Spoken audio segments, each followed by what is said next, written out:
friends. Today, for the next few episodes, Sarah and I are going to take up the topic of the world of Marian apparitions from Fatima to today. I happened to have stumbled across Father Mark Goring's YouTube channel in May, and that was, so he has a Book of the Month club, and for that particular month, he was talking about apparitions from this book. Very, very beautiful book, very heavy too. And as I was listening to him, I became intrigued, and Sarah and I became intrigued with the concept of just doing a show from a few of the apparitions from this book. And then it happened to be that our neighboring parish, here's the bulletin, was having their VBS, and its VBS theme was tracking Marian apparitions. And I have noticed quite a bit of chatter in the world around us concerning apparitions and prophecies and conversations of that sort. So I thought, given all of that, Sarah and I thought that maybe we'd spend a little time on a few of these apparitions that some of you may not have heard of, and if you have, it's always good to take another look at things. So the author is Wincenty Lazwowski. Please forgive me for mispronunciation. The publisher, Sophia Press in 2021. So, you know, it's during these last couple years of troubles. Mm-hmm. So the author rightly makes a comment, an observation. And of course, we're talking in generality. So we don't expect each and every apparition, alleged apparition, to have all four of these characters. But in the broad scheme of things, they generally do. So you have the visionary, someone who's observing. You have an experience, a message, and miracles.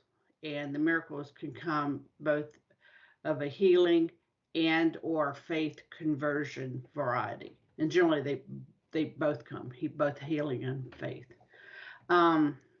We note that this is private revelation, as we did when we were having our beautiful conversation on Fatima, which I cannot stress strongly enough to go and avail yourself of Sarah's and my thoughts on Fatima, because that's really so relevant today.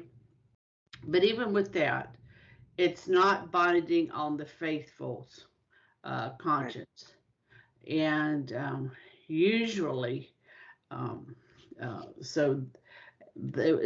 Father Goring and to ourselves, we are going to look for some sort of ecclesiastical approbation.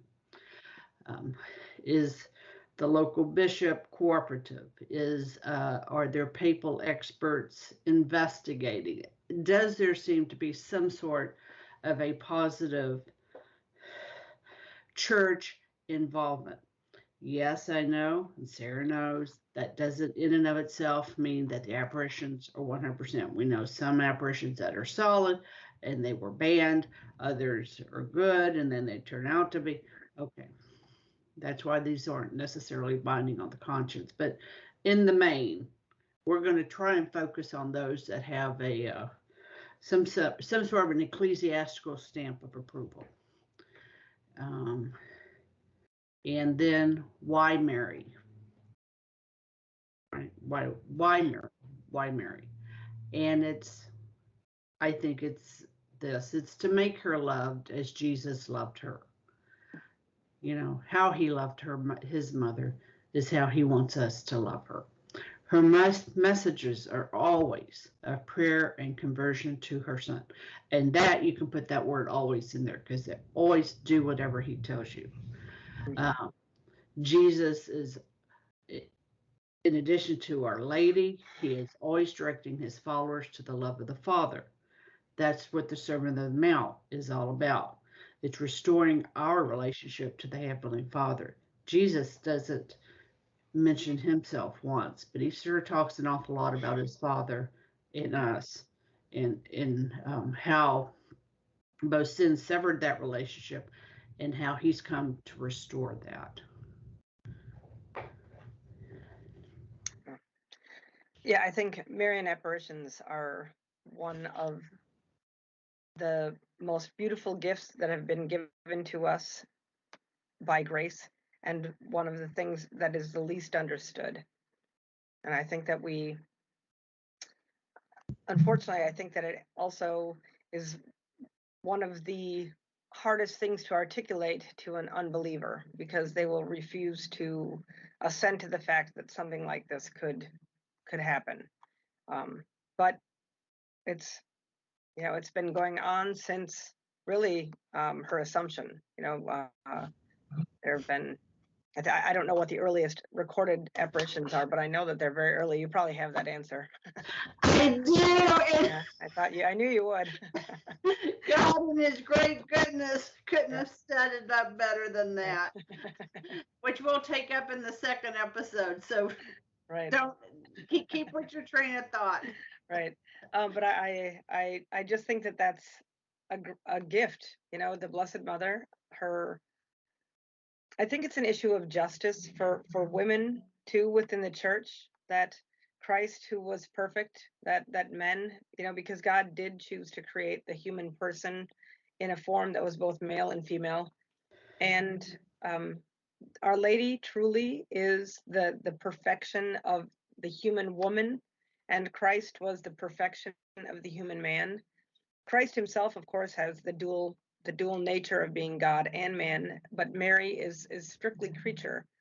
But it really is a great grace for us that she was capable of living this life in such proximity to God through the grace of the Holy Spirit, that she was able to lead a sinless life.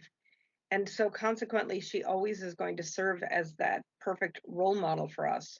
And I think it's really a show of the tenderness of her maternal love for her children that she comes back to us. And I think that maybe it is only through that understanding of authentic maternal love that people will be willing to perhaps assent to the fact that this could be happening, and then is in fact happening. Agree. I think that's exactly right. The love of a mother. Maybe that's what we can have people take into. And Sarah is exactly right. We are going to consider the first Marian apparition with St. James in the next episode. To then, my friends, Fides, Horatio.